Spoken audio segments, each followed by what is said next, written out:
Well, you guys, I must admit, spring is not my favorite season.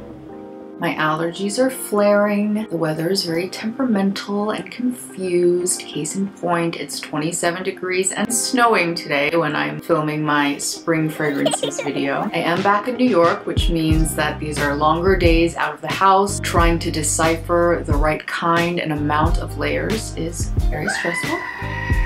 So it's imperative that I find fragrances that are going to uplift me out of my emerging from a cocoon type state that I'm in, and also hint at the warmer times ahead. And I'll probably complain then too, because it'll be too hot for me then. So these are the fragrances in my collection that I have an inkling I'm going to be reaching for the most to get me through this first stretch of spring on into the summer. Let's dive in. The first one is relatively new to my collection, and it is Bvlgari's Au Thé Bleu. And when I travel, I like to put my fragrances in these little decants if I know I'm not going to be dousing myself or wearing it a lot. I keep the bottle there in my other collection and I'll bring a decant here. And I have other bottles that are here and I do the same thing. So this one I got about a month ago, and it is just a really pretty powdery violet scent with a really interesting shiso note at the top. So it's a little bit aromatic. It's very, very refreshing, super easy to wear, and it is one that is reminiscent of Prada's Infusion de Riz, but it's a little bit more likable for me. I will say the first blast of the aromaticness is not exactly my favorite, but the dry down of this is a really soft, powdery, a little bit more masculine leaning powdery violet scent. I think it's great for those days that are a little bit on the cooler side, and although it is a tea scent, yeah, I think I said this before when I first bought it. It feels more like a memory of tea than actual tea. Like if you brewed tea in the room and you left the room and you had the windows open, so it's that cool spring air. It's a little bit grassy, it's slightly green, and a little hint of cool tea and cold linen. Now that I'm smelling it, I kind of wish that I had brought the whole bottle, so maybe when my husband comes out next, I'll have him bring me this bottle. So that's Bvlgari's Au Thé Bleu. This next one is in the same vein, so I'm just gonna get it out of the way because we're kind of in this world, and it's Balenciaga Paris. This is another one that I have the bottle in my other collection. And this is a beautiful, powdery, rooty violet. And there's cedar in it, which gives a little bit of woodiness. It's much sweeter than Au Thé Bleu, but it's still on the drier side. It's not as sweet as something like Guerlain's Insolence. This to me is a more crystalline form of Guerlain's Insolence. So while that one is a Parma violet, candied violet, this one is a sweet, powdery veil of violet with a little bit of intrigue from that cedar that really gives it a curious, wet, rooty, almost dirt-like quality. This one's super, super elegant and would make an amazing signature scent. It has a crystalline texture to it, the tiniest bit aloof, but overall just serene, put together, elegant, lightly sweet, beautifully powdery, woody violet. This is one I want to always have in my collection. I think it's gorgeous. It's such an easy reach. I'm realizing that I should have refilled this little decant before I made my way out here. It's beautiful. So that's Balenciaga Paris, and I will pop the bottles. I probably already have popped the bottles up here somewhere, so. This next one is Mongerland's Bloom of Rose. This is the Eau de Toilette. And this is an instance where I feel like the flanker has actually almost nothing to do with the OG. I do not really get the Mongerland DNA in this at all. I would absolutely peg this as more of a standalone fragrance than a relative to Mongerland. I don't get much lavender or vanilla. This is really just a dewy, slightly green, wet and fresh, musky rose. And contrary to what you might think, I think this fragrance works better in cooler weather or slightly rainier, wetter weather than it does in hotter weather or a sunny day. That freshness and that dewiness lends itself more to a cooler day, even maybe a little bit of an overcast day. It's not the most unique fragrance, but it has this sparkling, clean element that really makes it a massive compliment getter if you're into that sort of thing. It's very likable, very feminine. I think this is perfect for that transitional cold weather. Dewy, sparkling, clean, not terribly unique, but massive compliment getter. Mongerland Bloom of Rose.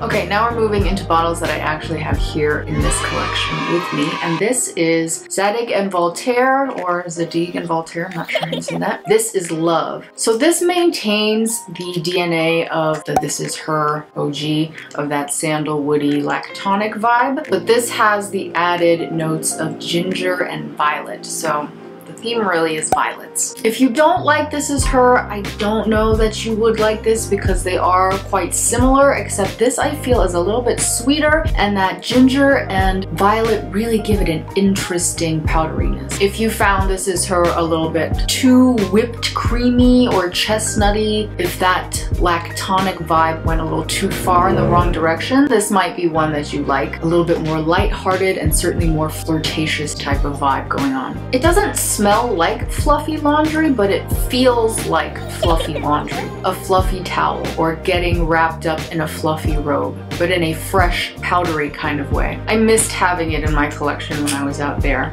so I'm glad to be reaching back for this one again. That ginger is really, it's really interesting. And I waffle between this and Just Rock, but I think this might be my favorite from the line that I've tried. So This Is Love from Zadig and Voltaire. Next we have Chanel No. 5 Eau Premiere. This is the 2015 version, if it would focus.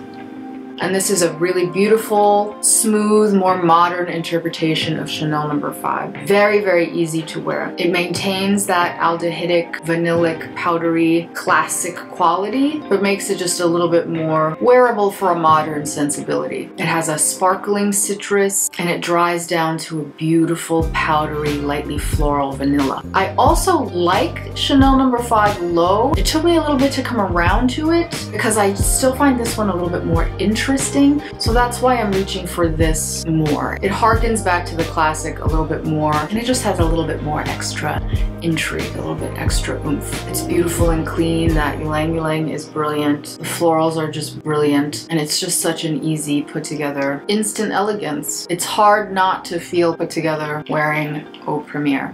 I'm not sure there's that much more to say about it. I'm sure we're all familiar with this scent profile, this DNA, so I will leave that there. Chanel No. 5 Eau Premiere. On the other side of the spectrum, completely not elegant but super, super fun, we have Lolia Wish. Oh, that's really hard to see, isn't it? Maybe I'll pop a different picture so you can see that more clearly. This is basically a sugared pastille. It's so fun. It's a gourmand-ish, I mean really just powdered sugar. This came out in 2008 and I have had a bottle of this ever since then. It's a continued repurchase because it's just so fun. And I had the hand cream, I had the whole rigmarole. There's nothing terribly sophisticated about this at all, but it is the perfect evocation of just a powdery sweet. And it's not too sweet. Even though it really smells like a sugared pastille, powdered sugar scent, that's pretty much all it is. There's citruses in the top that kind of temper how sweet this gets. So I was really intrigued by the rice flour note in here and what feels like a powdered marshmallow. I have to spray this in the air. It's so delightful. You really can't not be happy smelling this. It's just pure joy to me. It's so innocent, it's so simple, it's so reviving, very fresh and pillowy and cloud-like. Now I will say my only caveat with this is that I had looked recently on reviews on Fragrantica and people have really been tearing it apart. I think that's because it's been reformulated and also repackaged. It's in different packaging now, so I haven't smelled the newest version. I would say if you are interested in this, try and seek out this old style of packaging because people don't like it these days, so they must be doing something different. There was another Lolia scent that I had that I liked that was Cabbage Rose. I think that one's been fully discontinued, which is a shame because I really enjoyed that one too.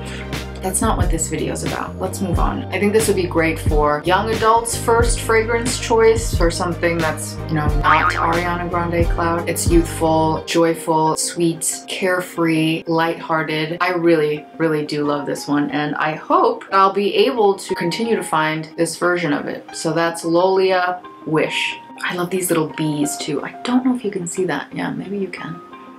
I think it's so cute. Now we're moving on to my current obsession. I just purchased this last week. Very recently, you will have seen my unboxing, perhaps, and that is Galleria from Milano Fragranze.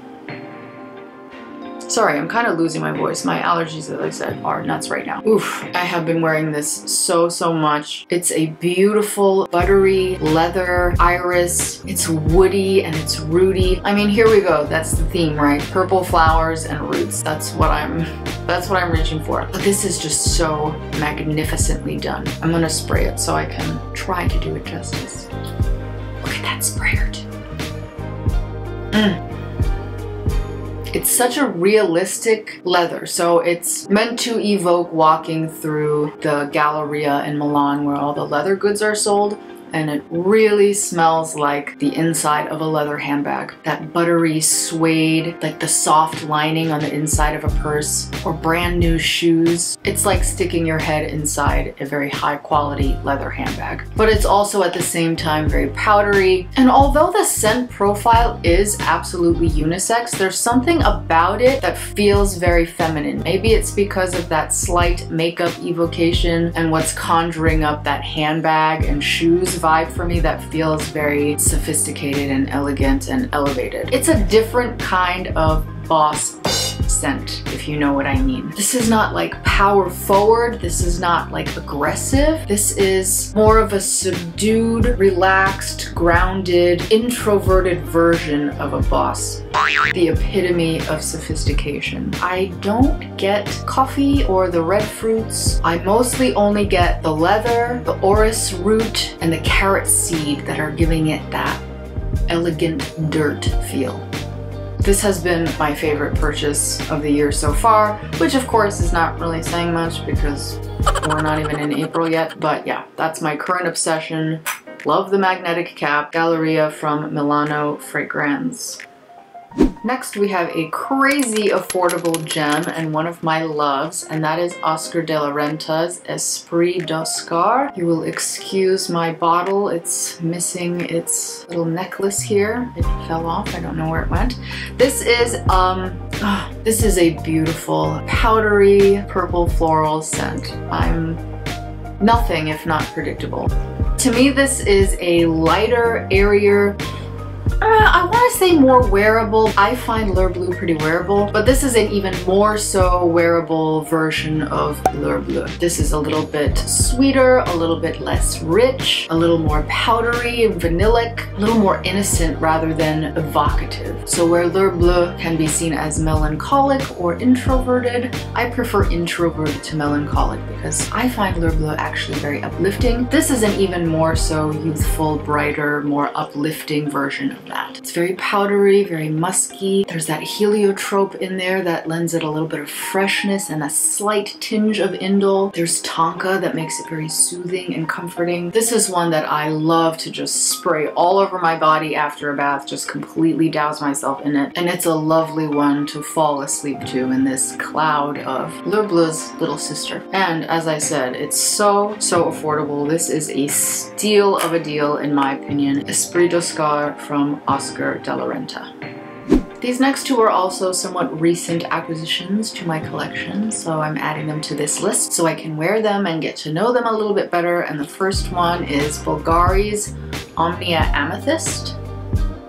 And this is another purple floral, but the notes say iris and heliotrope. I'm getting straight up lilac. This is what I wanted Drop d'Essai to be. This is pure, fresh lilacs. We used to have lilac bushes growing up in our backyard, and the smell is so nostalgic and comforting and intoxicating to me, and I've been looking for the perfect lilac scent and weirdly found it in this. It's got a little bit of woodiness and earthiness that gives it a really naturalistic feel. And this is a kind of fragrance that's really a beautiful skin scent, and I don't mean that in terms of the projection. I mean it smells as though your skin were made of lilacs and you smelled like lilacs naturally. It doesn't read as perfume. And yeah, what I wanted Drop d'Essai to be, and I found it in this somewhat classic fragrance. This came out in 2006, I think. So yeah, that's Bulgari's Omnia Amethyst. I think I'm going to get a large bottle of this somewhat soon.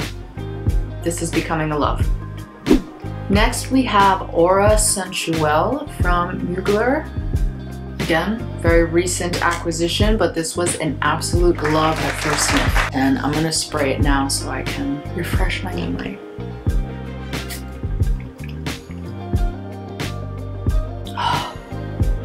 Oh, it's so pretty. It retains the Aura DNA, but it has an added gardenia and a little bit of extra spice. So it's much richer, more smooth and rounded, whereas Aura has a bit of that swampy sharpness in the green notes. This has a smoother, more rounded, custardy, denser, vanillic texture. Where I really do like Aura, I find that it's rare that I can wear it. It has to be the exact right conditions. But this one was an instant love at first sniff, as I said, melds into my skin perfectly. None of the sharp edges. A little bit less unique for sure, but if you like that scent profile and find it hard to wear, this is definitely one to try. This I think will be nice on the days where it's actually getting a little bit warmer to allow that viscous gardenia texture to really bloom. Whereas I find with the Aura EDP that I can't think of a time or a location to wear that to. This feels very everyday wearable with a light hand, workplace appropriate, and still quite unique. Not as singular as Aura itself, of course, but again, it's still, there's no mistaking they're in the same family and still quite a unique fragrance. And I love that added gardenia note. It's so lush. If Aura EDP is the swamp, Aura Sensuelle is the rainforest. And I love this one. So that's Aura Sensuelle from Mugler. Last, I'm just going to mention very quickly two honorable mentions. The first one being Cartier's Baiser Vole. I'm only mentioning it in passing because obviously I've talked ad nauseum about that fragrance on this channel. If you haven't yet seen my take on that fragrance, I will link so you can check it out if you like. And the last one is Paco Rabanne's Metal. And I'm mentioning this as an honorable mention because I'm fairly certain that it's discontinued. I looked for it online and only found it for like, $150 on eBay. This fragrance came out in 1979, so it is full of that 70s chypre, very green, aldehydic, fresh, but slightly indolic. I don't know how to describe that like 70s floral musk. I've heard this compared to Chanel No. 19, the Eau de Toilette in particular. I haven't smelled that one in years, so I can't quite recall, but it is reminiscent of Paco Rabanne's Calandra. I don't know if that's how you say that, which I believe is still in production. But what's so curious about this to me is that metallic leaning. I've had this fragrance for over 10 years and I don't know why I haven't reached for it. I mean, I think partly because it is difficult to find and then I start, my hoarding tendencies start to come out. But also I think I feel like maybe I needed to grow into this fragrance. And it's cool in both temperature and constitution. It's borderline austere. And I think that's where the comparisons with No. 19 come from. And it's the hyacinth and the lily that give it that slightly indolic quality, and it's not sweet at all. It's actually quite a unisex fragrance. There is that intrigue with that slight metallic edge. I find this so captivating and just really interesting. Yeah, it's really cold, green, mature. I need to be a grown-up before I can wear this. I think it's really the kind of aldehydes mixed with those florals that give it just a really put together, self-actualized persona that I just don't think I have yet. But yes, I pulled this out because I think, despite what I've said, it's time for me to attempt to wear this fragrance and see if I can embody the story that this fragrance is trying to tell. It definitely feels like a bit of a time capsule to the 70s. Really does make me think of the Paco Rabanne metal tops and the bags and the dresses. Perfect scent evocation of those pieces of fashion. So yeah, Paco Rabanne Metal or Metal. I don't know what those symbols do. So that is it for today on this unseasonably frigid spring day. Hope hope you guys enjoyed my little list of things that I personally am going to be reaching for in my collection. Tell me what you have in your rotation currently for spring. Follow me on Instagram at _RubyZion_. Thanks so much for hanging out with me today, and I will see you in the next video. Bye.